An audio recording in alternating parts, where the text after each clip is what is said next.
안녕하세요, 이창입니다. 오늘은 열화상 카메라 이야기입니다. 집의 단열 상태나 난방 장치의 동작 등을 점검하는 가장 좋은 방법은 바로 열화상 카메라를 이용하는 것입니다. 열화상 카메라는 물체에서 방사하는 적외선 복사 에너지를 측정하는 장비로 이미지 형태로 물체 표면의 온도를 표시해 줍니다.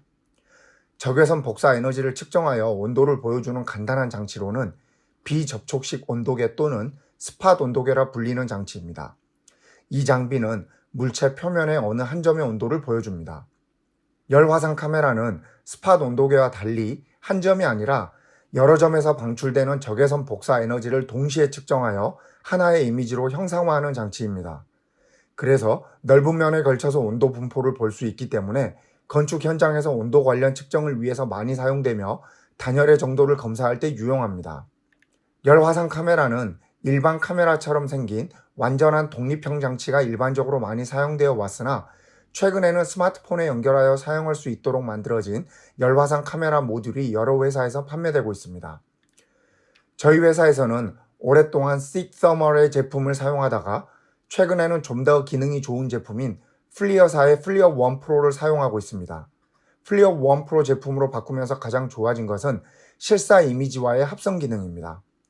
열화상 이미지만 있으면 실제 위치를 판별하기가 어려운데 실사 사진과 합성하여 보면 이미지가 더욱 선명하게 보이고 이해하기도 쉽습니다. 스마트폰에 연결하는 열화상 카메라는 스마트폰의 충전 단자에 꽂는 방법으로 사용합니다. 전용 소프트웨어를 설치하고 스마트폰에 연결만 하면 일반 카메라 사용하는 것과 비슷하게 쓸 수 있습니다. 플리어 원 프로는 그림과 같이 카메라 렌즈가 두 개로 되어 있는데 하나는 일반 카메라이고 하나는 열화상 카메라입니다. 이렇게 두 개의 카메라로 촬영을 하기 때문에 일반 카메라 이미지와 열화상 이미지를 합성해서 보여주는 MXX라는 기능을 사용할 수 있는 것입니다. 이제 본격적으로 집의 단열 상황을 점검해 보겠습니다. 실제 점검을 해본 집은 지은 지 13년 된 경량 목구조 주택으로 심야전기 보일러를 사용하고 있습니다. 먼저 바닥 단열 상태부터 보겠습니다. 바닥 단열은 겨울철 난방비에서 가장 중요한 역할을 하는 부분입니다. 보일러를 아무리 가동해도 집이 따뜻해지지 않는다고 하는 집들은 대부분 바닥 단열을 하지 않았거나 미흡하게 한 경우가 많습니다. 바닥 단열이 잘 되었는지는 보일러 가동을 중단하여 바닥 온도를 15도 이하로 떨어뜨린 다음 보일러를 가동하여 바닥 난방선의 온도가 올라가는 시간을 측정하는 방법으로 알 수 있습니다. 영상은 바닥 난방을 가동한 후 95분간의 온도 변화를 타임랩스 기능으로 촬영하여 45초로 줄인 것입니다. 난방 가동 후 10분이 지나자 바닥 열선이 보이기 시작합니다.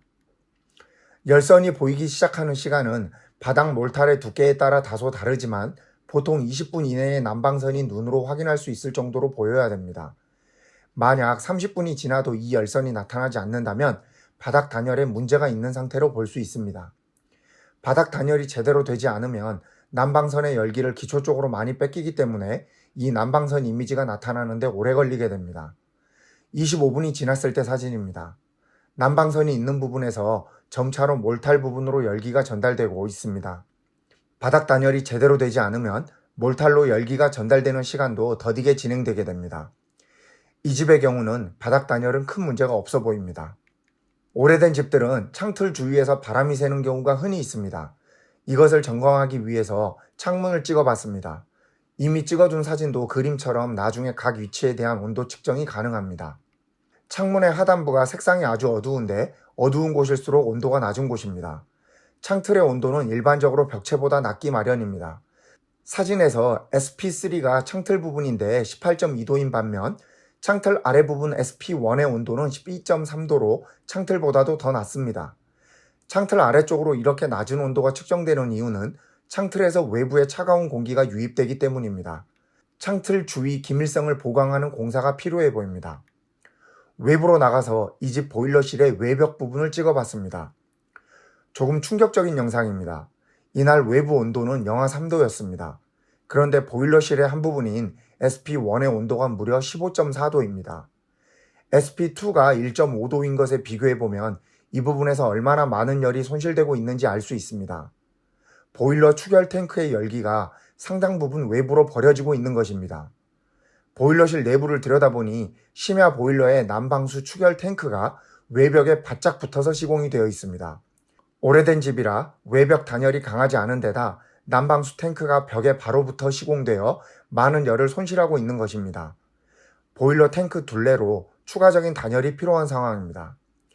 집 내부의 경우에도 여러 곳에서 외부 공기가 침투하고 있는 정황이 발견되었습니다. 사진은 안방 천장인데 검게 표시된 부분이 SP1의 온도가 19.1도, 그 옆에 SP2의 온도는 24.6도로 많은 차이가 발생하고 있습니다. SP1 주위의 온도 분포를 보면 처마 부분에 외벽 부분 사이에 밀봉이 파괴되어 외기가 새어 들어온다는 것을 알 수 있습니다. 이런 식의 외기 침투는 난방비를 상승시키는 역할도 하지만 더 안 좋은 부분은 저 온도가 낮은 부분 내부 어딘가에서 결로가 발생할 확률이 높다는 것입니다. 처마 하단에 소핏 벤트를 분리하여 추가적인 기밀 시공을 해주어야 하는 상황입니다. 이 집의 화장실입니다. 바닥 단열 시공을 잘 하는 경우에도 화장실의 경우에는 바닥 단열 시공을 제대로 하지 않는 경우가 많습니다. 화장실은 보통 단차가 있어서 바닥이 낮은 것도 한 가지 요인이고 관습적으로 하지 않는 경향도 있습니다.